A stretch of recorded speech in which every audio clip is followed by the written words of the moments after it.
Peut-être principalement deux volets. Le premier, c'est une accélération extraordinaire de la formation des enseignants dans le numérique.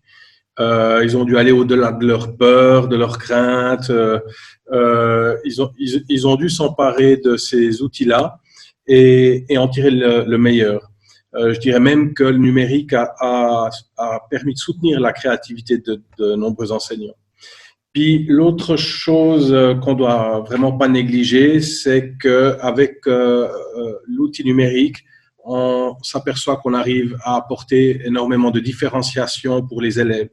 C'est des outils puissants et on arrive à aller au plus près des élèves pour s'adapter à leurs besoins, à leurs problématiques, et à leur potentiel.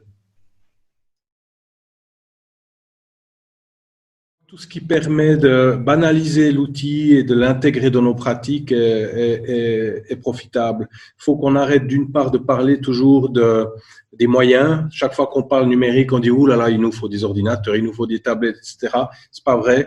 On n'a pas besoin d'autant que ça. Des élèves peuvent travailler à 5 ou 6 avec une seule tablette comme un outil de référence. On n'a pas besoin de forcément beaucoup plus que ce qu'on a maintenant. Par contre, on a besoin de les utiliser à bon escient pour toute la plus-value qu'ils peuvent apporter. L'outil numérique, c'est une opportunité formidable pour lutter notamment contre le burn-out des enseignants. On voit une forte augmentation depuis moins de 10 ans sur les conditions de travail des enseignants. Ils fatiguent parce que les élèves ont changé, ils sont très différents et puis on a beaucoup plus d'hétérogénéité dans les classes, ce qui est très difficile aussi à gérer. Il faut différencier le travail. L'outil numérique est sans doute ce qu'on a de plus puissant pour permettre la prise en charge du travail, changer l'organisation du travail et permettre la différenciation, adapter le travail avec les élèves.